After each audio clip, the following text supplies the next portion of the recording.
آج کے خطبہ جمعہ کی مناسبت سے میں اپنی باتوں کی ابتدا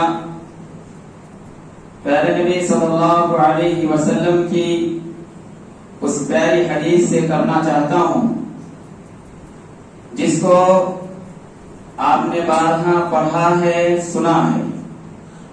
نبی کریم صلی اللہ علیہ وسلم نے ارشاد فرمایا: اذا كان اول ليلة من شهر رمضان صفدت الشياطين ومرضت الجن، کہ جب رمضان المبارک کی پہلی رات آتی ہے تو شیطانوں کو اور سرکش جنوں کو جکڑ دیا جاتا ہے، قید کر دیا جاتا ہے۔ اس کی کیا کیفیت ہے، کیا شکل و صورت ہے، نہ آپ کو پتا ہے نہ مجھے پتا ہے۔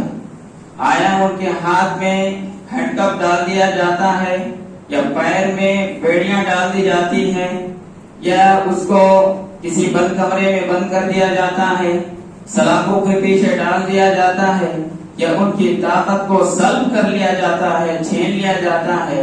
اس حوالے سے آپ کو بھی پتا نہیں ہے، اب مجھے بھی پتا نہیں ہے، لیکن حدیث میں ہے کہ شیطان کو قید کر دیا جاتا ہے، شیطان کو جکڑ دیا جاتا ہے۔ تو یہ بات درست ہے، ہمیں یہ ماننا پڑے گا اور اس پر ایمان رکھنا پڑے گا کہ شیطان کو قید کر دیا جاتا ہے اور جکڑ دیا جاتا ہے۔ میرے بھائیوں، اب ایک سوال یہ پیدا ہوتا ہے کہ اگر شیطان کو قید کر دیا جاتا ہے، شیطان کو جکڑ دیا جاتا ہے، شیطان کو بند کر دیا جاتا ہے، تو ایسی صورت میں لوگ گناہ کیوں کرتے ہیں؟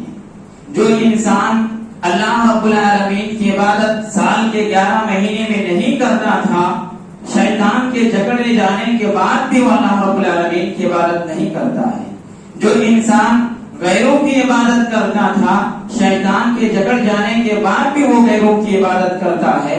جو انسان اللہ رب العالمین کو گالی دیتا تھا، اللہ رب العالمین کو برا بنا کہتا تھا، شیطان کے جکڑے جانے کے بعد بھی وہ اللہ رب العالمین کو برا بھلا کہتا ہے، اللہ رب العالمین کو گالی دیتا ہے۔ اور جو انسان دین اسلام سے اور مسلمانوں سے نفرت رکھتا ہے، سال کے 11 مہینے شیطان کے جکڑے جانے کے بعد بھی وہ اسلام سے اور اسی طرح مسلمانوں سے نفرت رکھتا ہے، بغض رکھتا ہے، عداوت رکھتا ہے، دشمنی رکھتا ہے۔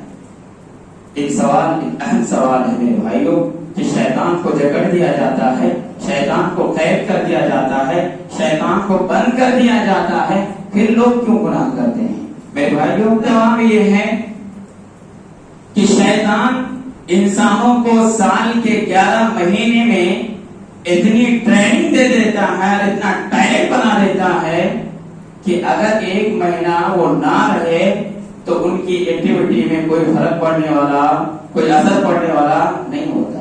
اتنا ٹیلنٹ کر دیتا ہے اور اتنے وہ اس کے لیے گھما دیتا ہے اور راستے بھٹکا دیتا ہے۔ اور اس کی مثال یہ ہے کہ یہ پنکھے سب چل رہے ہیں، ابھی گھوم رہے ہیں، اگر اس کو بند کر دیا جائے، اس کے کھٹے کو آف کر دیا جائے، تو ایسی صورت میں لائٹ کی طرح، جس طرح لائٹ کا اگر کھٹا بند کر دیا جاتا ہے تو ادھر آپ بند کریں گے، ادھر لائٹ بند، اس طرح پنکھے کا حال نہیں ہے۔ پنکھے کا کھٹا آپ بند کریں گے، تھوڑی دیر تک وہ پنکھا کیا رہتا ہے، چلتے رہتا ہے، گھومتے رہتا ہے، ناچتے رہتا ہے۔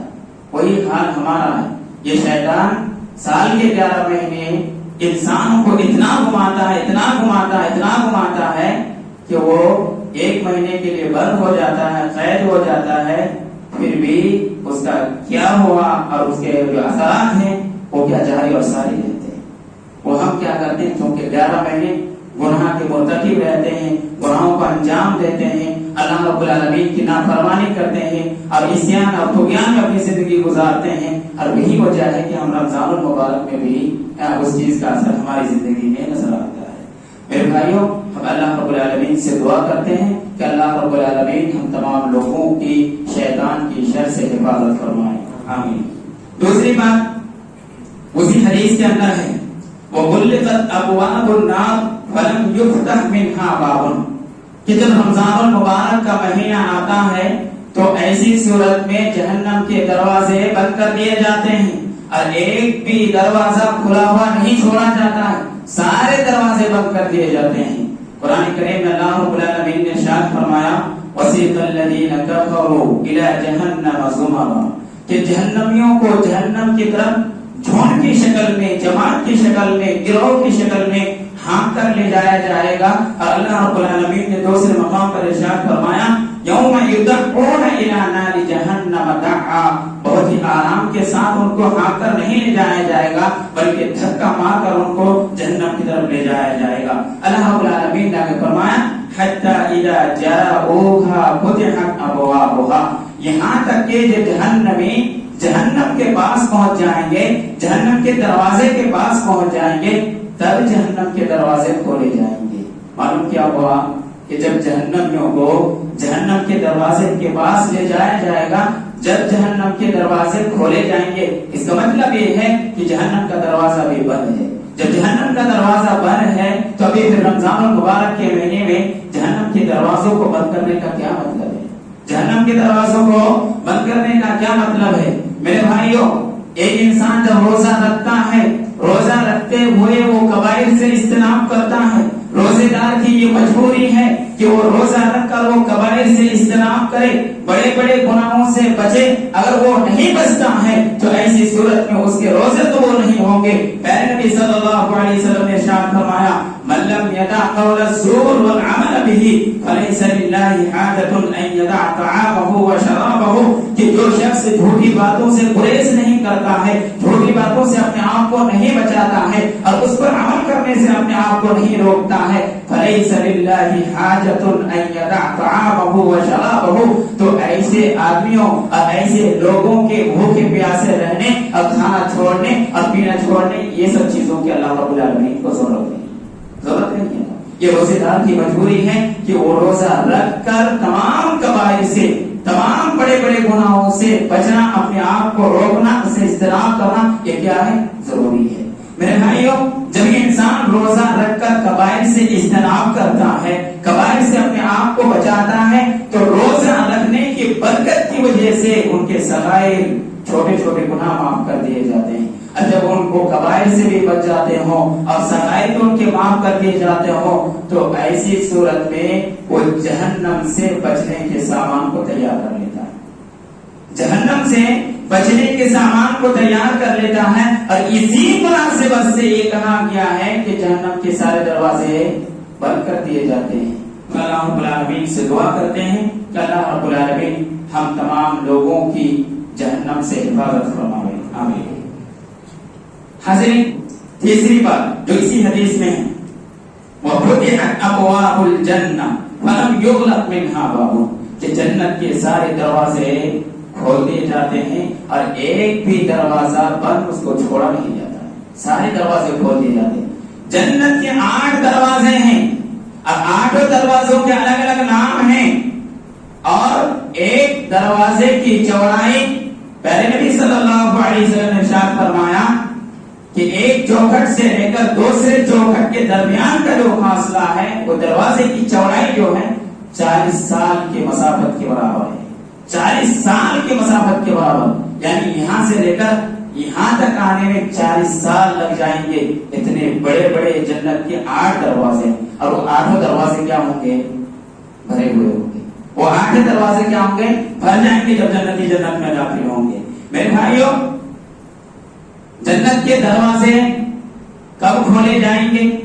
بخاری مسلم شریف کی ایک حدیث ہے کہ پیارے نبی صلی اللہ علیہ وسلم سب سے پہلے جنت کے دروازے کے پاس پہنچیں گے اور اس کے بعد کھٹکھٹائیں گے، آواز لگائیں گے. پھر جنت کے جو داروغے ہیں وہ سوال کریں گے، پوچھیں گے، اور کہا جائے گا محمد صلی اللہ علیہ وسلم. داروغے کہیں گے کہ آپ وہ شخص ہیں جس کے بارے میں یہ حکم دیا گیا ہے کہ سب سے پہلے اس کے لیے جنت کے دروازے کھولے جائیں.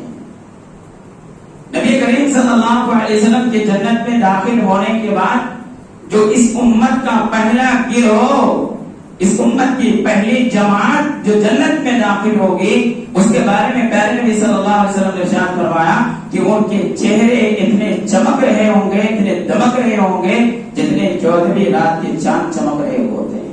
اور اس کے بعد دوسرا گروہ وہ ہوگا جس کے چہرے اتنے چمک رہے ہوں گے جتنے آسمان میں چمکتا ہوا ستارہ جس طرح چمکتا ہے اس طرح اس کے چمکنے کی طرح وہ اس گروہ کے چہرے کیا ہوں گے؟ چمک رہے ہوں گے. ہم اللہ رب العالمین سے دعا کرتے ہیں کہ اللہ رب العالمین ہم تمام لوگوں کو اس گروہ میں شامل فرمائے. آمین. حاضرین، میں یہ کہہ رہا تھا کہ اللہ کے رسول صلی اللہ علیہ وسلم کے لیے سب سے پہلے جنت کا دروازہ کھولا جائے گا. تو جب جنت کا دروازہ حشر و نشر کے بعد، حساب و کتاب کے بعد، جنت اور جہنم کے فیصلے کے بعد جب نبی کریم صلی اللہ علیہ وسلم کے لیے کھولا جائے گا تو پھر ابھی رمضان المبارک کے مہینے سے یہ کیوں کہا گیا ہے کہ رمضان المبارک کے مہینے میں جنت کے دروازے سارے کھول دیے جائیں؟ کیوں کہا گیا ہے میرے بھائیوں؟ دراصل رمضان المبارک کے مہینوں میں لوگوں کو نیک کام کرنے کی توفیق ملتی ہے. یہی وجہ ہے کہ جو انسان سال کے 11 مہینے مسجد کے دروازے پر قدم نہیں رکھتے ہیں وہ بھی رمضان المبارک کا مہینہ آتے ہی کیا کرتے ہیں؟ مسجد میں پہنچ جاتے ہیں. ہر انسان کو نیکی کرنے کی توفیق ملتی ہے، سدھرنے کا موقع ملتا ہے، اصلاح کرنے کا موقع ملتا ہے. یہ الگ بات ہے کوئی انسان اپنے آپ کو سدھارنا چاہتا ہے نہیں چاہتا، اپنی اصلاح کرنا چاہتا ہے نہیں چاہتا ہے. جب رمضان شروع ہوتا ہے تو مسجدیں بھر جاتی ہے اور پھر دھیرے دھیرے دبے پاؤں انسان کیا ہو جاتے ہیں؟ مسجد سے غائب ہو جاتے ہیں، مسجد سے دور ہو جاتے ہیں، مسجد سے فرار اختیار کرتے ہیں، مسجد سے بھاگ جاتے ہیں. میرے بھائیوں، اس سلسلے میں ہمیں حساسیت سے کام لینے کی ضرورت ہے اور یہ دعا کرنے کی ضرورت ہے کہ اللہ رب العالمین ہم تمام لوگوں کو پورے رمضان المبارک کے مہینے میں بڑھ چڑھ کر نیک کاموں میں بڑھ چڑھ کر حصہ لینے کی توفیق عطا فرمائے. حاضرین، رمضان المبارک کا مہینہ جو مہینہ ہے جس کے حوالے سے پیارے نبی صلی اللہ علیہ وسلم نے ارشاد فرمایا کل عمل ابن آدم یضاعف، کہ ابن آدم کی ہر نیک عمل کے اجر و ثواب کو بڑھا دیا جاتا ہے. الحسنۃ بعشر امثالها، ایک نیکی کو 10 نیکیوں کے برابر کر دیا جاتا ہے. الی 700 ضعف، یہاں تک کہ 10 گنا سے لے کر 10 نیکیوں سے لے کر 700 گنا تک بڑھا دیا جاتا ہے. انسان جس جذبے سے اور جس للہیت کے ساتھ، جس اخلاص کے ساتھ اور جس شوق کے ساتھ اللہ رب العالمین کی عبادت کو انجام دیتا ہے اسی حساب سے اس کے نیک عمل کے اجر و ثواب کو اتنا ہی بڑھا دیا جاتا ہے، 700 گنا تک بڑھا دیا جاتا ہے. اور جب انسان رمضان المبارک کے مہینے میں نیک کام کو اس میں بڑھ چڑھ کر حصہ لینے کی کوشش کرتا ہے تو ایسی صورت میں گویا کہ وہ جنت میں داخلے کا سامان تیار کر لیتا ہے، جنت میں جانے کا وہ سامان تیار کرتا ہے. اور اسی مناسبت سے نبی کریم صلی اللہ علیہ وسلم نے بات ارشاد فرمائی ہے کہ جنت کے سارے دروازے کھول دیے جاتے ہیں، جنت کے سارے دروازے کھول دیے جاتے ہیں. ہم اللہ رب العالمین سے دعا کرتے ہیں کہ اللہ رب العالمین ہم تمام لوگوں کو جنت میں داخلہ نصیب فرمائے. آمین. حاضرین، خطبہ مسنونہ کے بعد آپ کے روبرو میں نے سورہ بقرہ کی ایک آیت کی تلاوت کی جس میں اللہ رب العالمین نے ارشاد فرمایا شہر رمضان الذی انزل فیہ القرآن هدی للناس وبینات من الہدی والفرقان، کہ رمضان المبارک کا مہینہ وہ مہینہ ہے جس میں قرآن کریم کو نازل کیا گیا ہے. رمضان المبارک پورے مہینے کی بات کہی گئی کہ رمضان المبارک کا مہینہ وہ مہینہ ہے جس میں قرآن کو نازل کیا گیا ہے. اور اس کی تفسیر اللہ رب العالمین نے ایک دوسری آیت سے کبھی فرمایا انا انزلناہ فی لیلۃ القدر، کہ ہم نے قرآن کو لیلۃ القدر کے اندر نازل فرمایا ہے. قدر کی رات لیلۃ القدر جس کو کہتے ہیں، اس رات کو ہم نے قرآن کو نازل فرمایا. معلوم کیا ہوا کہ اللہ رب العالمین نے قرآن کو ایک بار کی ایک ہی رات نازل فرمایا ہے. پھر کفار نے یہ کیوں کہا وقال الذين كفروا لولا نزل عليه القرآن جملة واحدة، کہ قرآن کو ایک بار بھی کیوں نازل نہیں کیا گیا، قرآن کو ایک ساتھ کیوں نازل نہیں کیا گیا. جس طرح تورات کو نازل کیا گیا، جس طرح انجیل کو نازل کیا گیا، جس طرح زبور کو نازل کیا گیا، اس طرح ایک بار بھی ایک ساتھ قرآن کریم کو کیوں نازل نہیں کیا گیا. میرے بھائیو، آپ کو پتا ہونا چاہیے کہ اللہ رب العالمین نے لوح محفوظ سے آسمانی دنیا پر ایک بار بھی قرآن کریم کو نازل فرمایا ہے، وہاں سے پھر وقتاً فوقتاً دھیرے دھیرے موقع بموقع جب جیسی ضرورت پڑی وہاں سے اللہ رب العالمین نے جبریل امین کے ذریعے نبی کریم صلی اللہ علیہ وسلم تک 23 سال کی مدت تک میں پہنچا ہے۔ 23 سال کی مدت کی نبی کریم صلی اللہ علیہ وسلم کو جب نبوت ملی تھی آپ کی عمر 40 سال تھی، اور جب آپ صلی اللہ علیہ وسلم کی وفات ہوئی تو آپ کی عمر کتنی تھی؟ 63 سال۔ 63 سال اور یہ 40 سال، یہاں بیچ میں کتنے سال کا فاصلہ ہوا؟ 23 سال کا فاصلہ ہوا۔ اور ان 23 سالوں کے اندر اللہ رب العالمین نے وقتاً فوقتاً آسمانی دنیا سے نبی کریم صلی اللہ علیہ وسلم تک جبریل امین کے ذریعے پہنچایا ہے۔ میرے بھائیوں، اسی لیے کفار نے کہا ہے کہ قرآن کو ایک بار بھی کیوں نازل نہیں کیا گیا؟ تو اللہ رب العالمین نے اس کا جواب دیتے ہوئے ارشاد فرمایا کذالک، ہم اسی طرح اتارا ہے، ہم نے اسی طرح تھوڑا تھوڑا وقتاً فوقتاً موقع بموقع ہم نے قرآن کو اتارا ہے۔ کیوں ایسا کیا ہے؟ لنثبت به فؤادک، تاکہ ہم آپ کے دل کو مضبوط کر دیں۔ نبی کریم صلی اللہ علیہ وسلم، نبی کریم صلی اللہ علیہ وسلم کو مخاطب کر کے کہا جا رہا کہ آپ کے دل کو ہم کیا کر دیں؟ مضبوط کر دیں۔ اس لیے ہم نے ایسا کیا ہے، ورتلناہ ترتیلا، اور ہم نے قرآن کو ترتیل کے ساتھ ٹھہر ٹھہر کر سنایا ہے۔ میرے بھائیوں، اگر قرآن کو ایک بار بھی نازل کر دیا جاتا، یا یوں کہہ لیجیے جیسے الیوم اکملت لکم دینکم واتممت علیکم نعمتی، یہ وہ قرآن کریم کی آیت ہے جو نازل ہوتی ہے کب؟ حجۃ الوداع کے موقع سے۔ اس آیت کو اگر شروع میں جب غار حرا میں نبی صلی اللہ علیہ وسلم کو نبوت ملی تھی اور آپ پر سورہ علق کی 5 آیتیں نازل ہوئی تھی، اس وقت اگر یہ آیت نازل کر دی جاتی کہ آج آپ پر یہ دین اسلام کو مکمل کر دیا، میری قیامت کو میں نے مکمل کر دیا، تو بات سمجھ میں آتی؟ بات سمجھ میں نہیں آتی۔ آج ابتدا ہوئی ہے اور آج ہی کہا جا رہا ہے کہ دین کو میں نے مکمل کر دیا ہے، بات سمجھ میں آتی؟ نہیں سمجھ میں آتی میرے بھائیوں۔ اسی طرح اللہ رب العالمین نے دوسرا بھی جواب دیا ہے، وَلَا يَأْتُونَكَ بِمَثَلٍ إِلَّا جِئْنَاكَ بِالْحَقِّ وَأَحْسَنَ تَفْسِيرًا، کہ ہم نے قرآن کو تھوڑا تھوڑا کیوں نازل کیا، وقتاً فوقتاً موقع بموقع کیوں نازل کیا؟ اس لیے نازل کیا کہ اگر یہ کفار و مشرکین آپ کے پاس کوئی اشکال لے کر آئے، کوئی شبہ پیدا کرنے کی کوشش کرے اور آپ پر اعتراض کرے، تو ایسی صورت میں ہم عمدہ توجیہ ہم ان کے سامنے رکھیں کہ تم نے ایسا کیا، اس کے جواب میں یہ ہے۔ اور چنانچہ آپ دیکھیں کہ حضرت عائشہ رضی اللہ تعالی عنہا پر جب الزام لگایا گیا، تہمت لگائی گئی، تو اس کے بعد قرآن کی آیت نازل ہوئی، وَلَوْلَا إِذْ سَمِعْتُمُوهُ قُلْتُمْ مَا يَكُونُ لَنَا أَن نَّتَكَلَّمَ بِهَٰذَا سُبْحَانَكَ هَٰذَا بُهْتَانٌ عَظِيمٌ، کہ جب تم لوگوں نے یہ بات سنی عائشہ رضی اللہ تعالی عنہا کے حوالے سے کہ نعوذ باللہ وہ زانیہ ہے، اس سے غلط کام صدور میں آیا ہے، تو ایسی صورت میں تم لوگوں نے یہ کیوں نہیں کہہ دیا سبحانک، یہ اللہ تیری ذات پاک ہے، ھذا بہتان عظیم، یہ بہتان عظیم ہے، یہ جھوٹی بات ہے، یہ کیوں نہیں کہہ دیا؟ میرے بھائیوں، جب عائشہ رضی اللہ تعالی عنہا پر جب یہ الزام لگایا گیا اور اس کے بعد جب یہ قرآن کی آیت نازل ہوئی، تو لوگوں کے ذہن میں یہ چیز اچھی طرح بیٹھ گئی کہ فلاں پس منظر تھا اور یہ شان نزول اس کا یہ ہے جس کی وجہ سے یہ قرآن کی آیت نازل ہوئی۔ اسی طرح کفار نے جب یہ کہا کہ ہم قرآن کو نہیں سنیں گے، وقال الذين كفروا لا تسمعوا لهذا القرآن والغوا فيه لعلكم تغلبون، کہ کافروں نے کہا کہ جب قرآن پڑھا جائے تو ایسی صورت میں تم لوگ مت سنو، مت سنو۔ جب ان لوگوں نے یہ اشکال کیا، ان لوگوں نے یہ میٹنگ کیا، یہ رائے پاس کی کہ ایسا ہمیں نہیں کرنا ہے، تو اس کے جواب میں کیا ہوا؟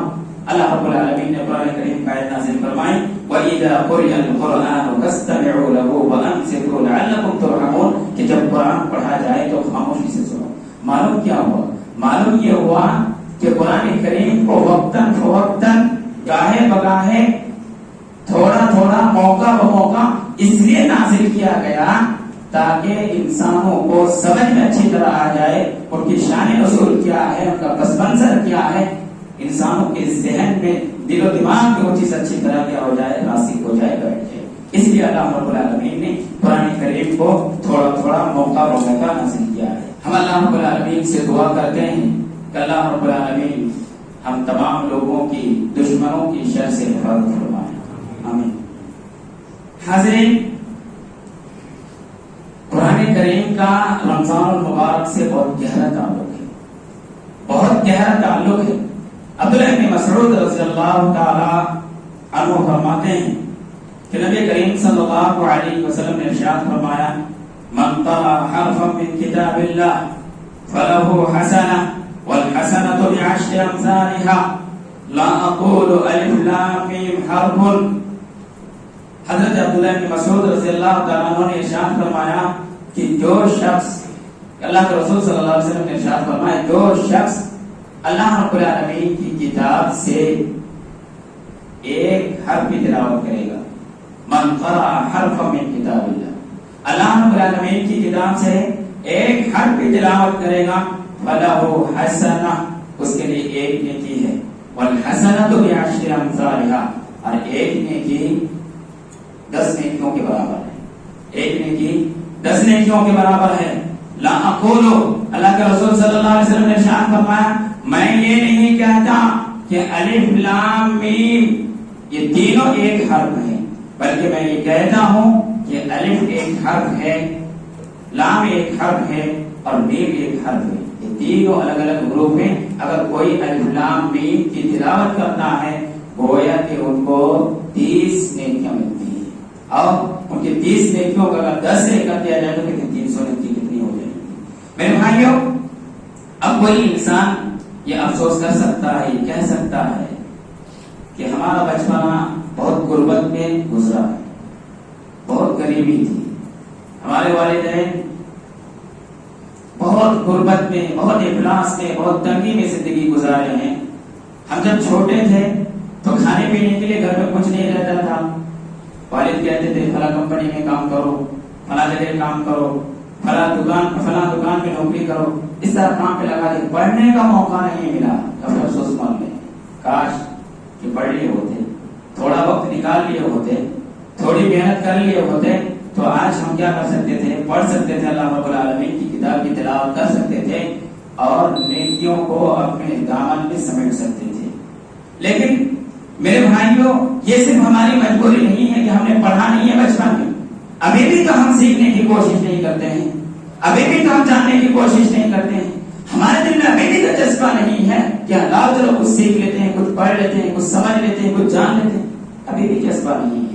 اور اگر ہمیں پڑھنا نہیں آتا ہے اور ہم پڑھنا بھی نہیں چاہتے تو ایسی صورت میں ہم سننے کی بھی صلاحیت میں رکھتے ہیں، سننا بھی نہیں چاہتے، ہمارا یہ مزاج بن گیا ہے، ہماری یہ ذہنیت بن گئی ہے۔ دیکھیے، جب تراویح کی نماز ہوتی ہے پہلے یہ پوری مسجد بھر جاتی تھی، اوپر بھی پتہ نہیں کتنے سب ہو جاتے تھے، اب دھیرے دھیرے غائب ہو گئے۔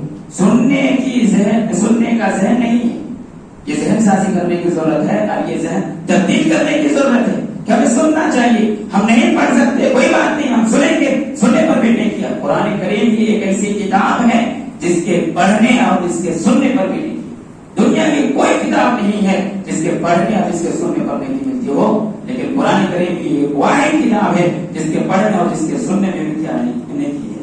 اللہ کے رسول صلی اللہ علیہ وسلم نے ارشاد فرمایا، ایحب احدکم اذا رجع الى اهله